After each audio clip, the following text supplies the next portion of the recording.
now a young mother or soon to be mother or woman who's thinking of how she wants to organize her life when she has kids, what would be an ideal situation? And of course, there are different ways of looking at these things and how to organize your life and your community. But I think that the important thing that you keep mentioning is community and having a tribe around you, whether that's your husband, your parents, his parents, siblings, aunts, uncles, a neighbor, other mothers, in your neighborhood. How does a woman organize her life to best care for her child, but also to care for herself so she doesn't, slip into postpartum depression, which so many women suffer from? Well, postpartum depression is interesting because I think, again, another societal myth, so many societal myths, that it's all hormonal.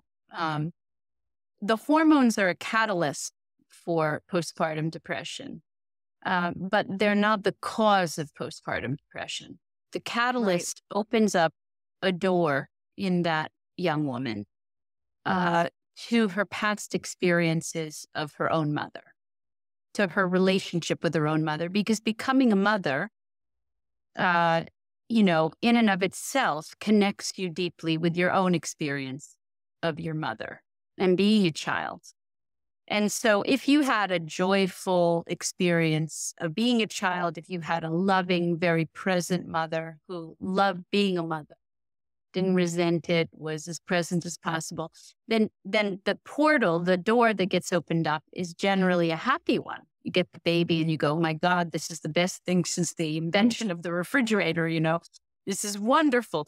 But if your trauma has been buried, now is the time when it often comes up to rear its head. And so you can have a young woman who said, yeah, my mother worked all the time. I was put in daycare. I'm fine. Look at me. I'm great. I'm powerful. I work, I make money. I'm going to have a baby and go right back to work.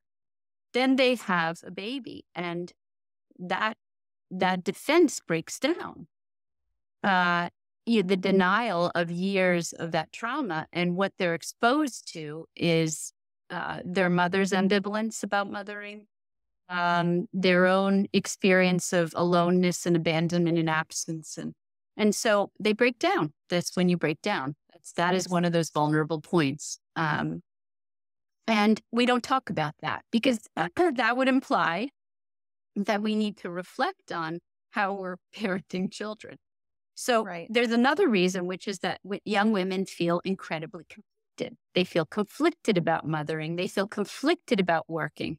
And so they have a baby with the intention of going back to work as quickly as possible. They say, oh, I'm going to take off a nice long period. My office gives me 3 months. 3 months is when, as I say, the baby is just waking up, is literally just waking up. For the first 3 months, the baby is literally in a stupor, a connected stupor. But it's at 3 months that the baby really starts to open their eyes and touch her hair. And that's when you're asking mothers to leave. And so mothers plan to go back. So with a promise they make to their work and a promise they make to their spouses and a promise they make to themselves. And so what happens is, how can they get connected, deeply connected to this baby if they have to leave in 6 weeks or 3 months or even 5 months, right? And so they hold back. There's a sort of internal conflict. Depression is nothing more than internal conflict. It's based on generally neuroses. The word neuroses means internal conflict, the push and the pull inside of you. If a mother has a baby and says, I want to deeply connect with this baby, I'm going to take as much time off as I need to based on my relationship with this baby, there would be less postpartum depression. If she planned with her work and her spouse that she doesn't know how long she's going to be gone, that she's got to see how she feels, there wouldn't be as much conflict in those women. But it's set up from the beginning to be a disaster when you say, I'm going to take 3 months and then I'm going to go back. Because one, it interrupts the attachment experience because you're not going to get deeply attached. I mean, I always use this as an example with patients.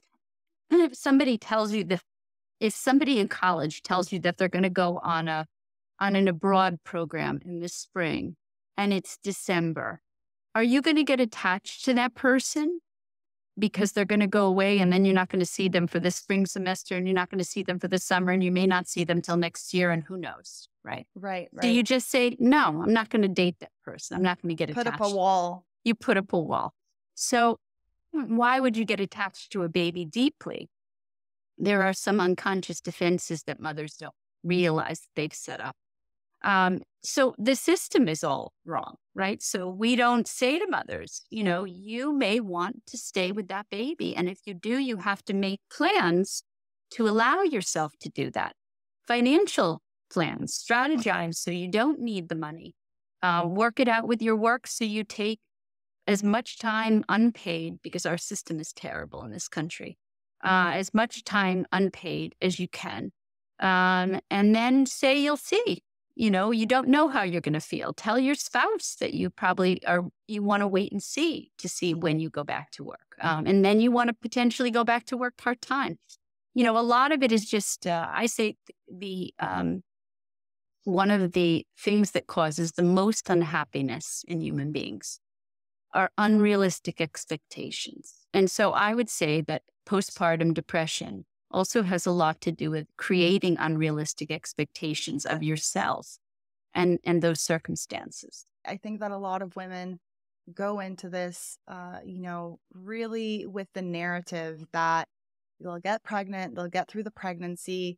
Then once the baby comes, they can drink alcohol and eat all the things they weren't allowed to eat. And, within 6 weeks, they're back at work and that it'll all just be fine. And I think that most women don't prepare themselves for this huge transformation that happens, in your own experience, in your values and what's important to you. All of a sudden, there's another creature there. And that takes a lot of time for both you and the baby to get comfortable with. Yeah. And what we were talking about, of the mother being there with the baby and having also that support around her. Today, that sounds, undoable, impossible. But really, in the past, we were living in intergenerational communities where you were living with other families close by, with other mothers. So you had the support network. You had just the logistics of, someone else that could help you with a child throughout that postpartum phase. And we've lost that. We've lost those close connections, to the grandparents and to our neighbors and to all of these different people in our lives that could help us, be good parents and be good mothers.